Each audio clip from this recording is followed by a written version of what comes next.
Thank you, Mr. Speaker. I associate myself with the Deputy Prime Minister's remarks about the tragic air crash in India and, of course, what she said about our dear colleagues Joe Cox and Sir David Amess. I also join her in calling for de-escalation between Israel and Iran, while noting everything possible must be done to stop Iran getting a nuclear weapon. Yesterday, the Leader of the Opposition and I met with survivors and family members of the rape gang scandal. Fiona, Teresa, Lucia and Marlon.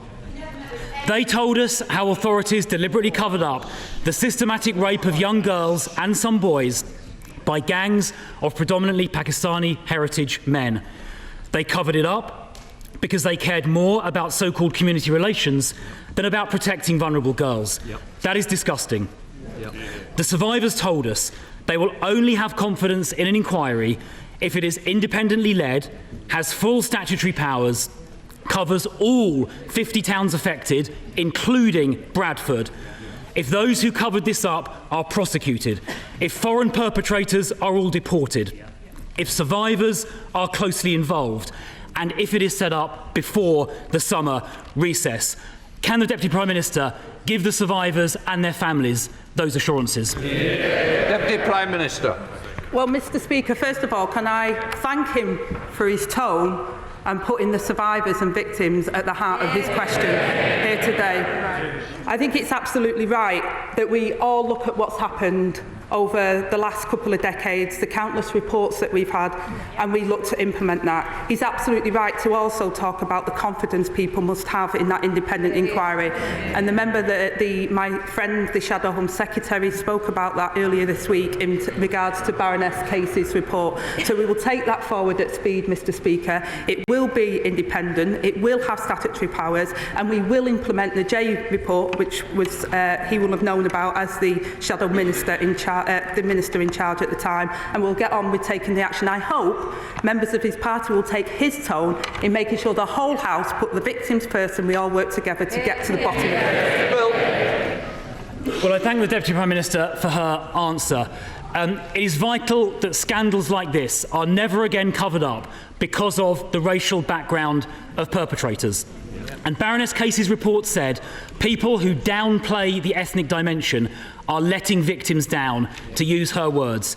So I do have to raise the language the Prime Minister used in January when he, I'm afraid to say, smeared campaigners as jumping on, quotes, a far-right bandwagon simply for calling for the very inquiry he has now been forced to set up. Standing up for rape victims is not far right. So will the Deputy Prime Minister apologise for what the Prime Minister said? Deputy Prime Minister. Well, I say, Mr. Speaker, that the Prime Minister did not just raise issues but acted on them. He brought the first prosecutions against grooming gangs, called for action to address ethnicity issues in 2012. And the honourable member will know that the data that the previous government collected was inaccurate and not complete. And Casey recognised this, and one of the recommendations that we will be taking forward. The Prime Minister made those comments specifically about Tory ministers who sat for years in the government and did absolutely nothing about this scandal. Smearing campaigners standing up for rape victims as far right is completely unacceptable, and the Prime Minister should never have said that. And I commend his predecessor, the member for Richmond, for the grooming gangs task force he set up, which led to 550 arrests in its first year. Now, Baroness Casey's report also said that a significant number of rape gang perpetrators were non-UK nationals or were asylum seekers, many of whom entered the country illegally. And we know, of course, that most illegal immigrants crossing the Channel are young men, contrary to what the Chief Secretary said last week. So does the Deputy Prime Minister now accept that the small boats crisis is a crisis of public safety as well as a border crisis? Deputy Prime Minister. Well, Mr Speaker, this is a very serious issue and more needs to be done. Let me update the House. Working with our allies, we've carried out a series of major arrests to tackle smuggling gangs behind this vile trade. In the past month, a ringleader that smuggled almost 4,000 migrants has been jailed for 25 years.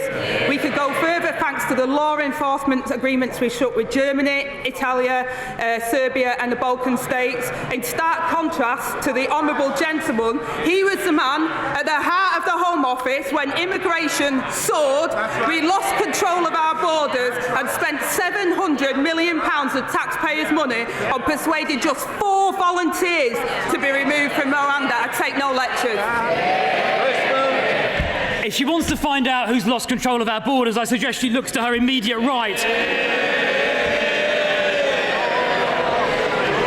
Because ever since the Home Secretary scrapped the Rwanda deterrent before it even started, illegal immigration across the Channel has gone up by over 30%. And so far this year, 2025 has been the worst year in history for illegal immigrants crossing the Channel.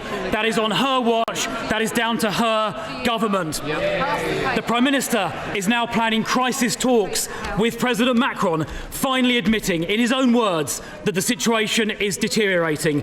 The government's laughable plan to smash the gangs lies in tatters.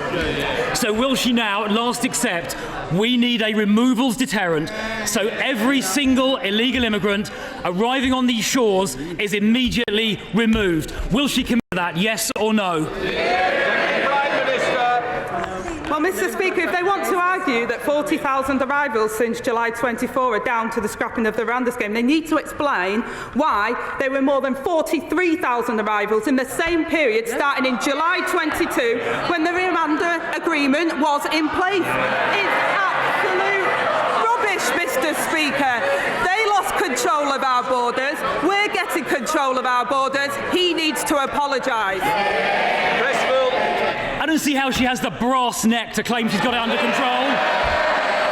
When the numbers crossing the Channel this year are the highest in history. She asks about the Rwanda deterrent.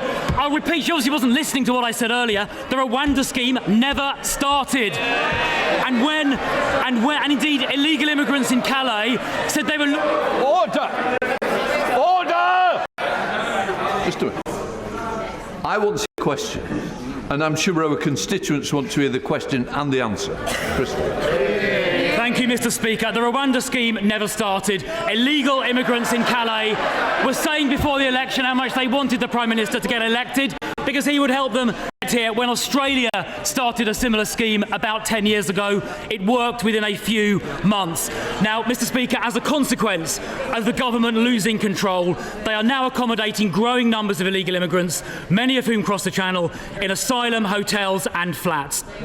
The Home Office's suppliers are now actively offering above-market deals to landlords to get hold of their properties to be used for illegal immigrants.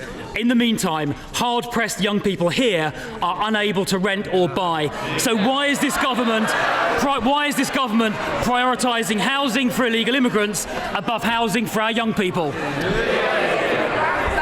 So again, Mr Speaker, I gently say to the right honourable member opposite that under their watch, immigration increased fourfold until it reached almost 1 million in a single year. They also created the backlog, 400 hotels, which we've reduced to just over 200 hotels in the first 12 months of us being in government, Mr Speaker. £1 million a day spiffed up the wall because they were so incompetent. We're building the homes that they failed to deliver over 14 years of consecutive failure by their government. They should apologise while we get on with the job of rebuilding Britain. Goodness me, she's got a cheek. Housing starts in Q4 last year went down. Her mission to rebuild Britain is not going very well. She talks about asylum hotels. She obviously hasn't looked at the most recent numbers. The number of people in asylum hotels was higher in March this year than it was at the time of the last election. And she gave no answer about the priority being given to illegal immigrants over people living here already. Now, Mr Speaker, a Zimbabwean paedophile due for deportation was recently allowed to stay in the UK because a court found he might face, quote, some hostility back in Zimbabwe, apparently breaching his Article 3 rights. What about the rights of children here to be protected from this dangerous paedophile? Who's looking out for their rights? Not the government. There are thousands of cases like this involving foreign criminals. So there is a solution. We need to scrap the Human Rights Act for immigration matters so this sovereign parliament decides on the law our courts apply. But her party voted against that. So I have a simple question. Why did the government side with foreign criminals and not the British public? Deputy Prime Minister. Well, again, Mr. Speaker, they had 14 years of failure on these issues.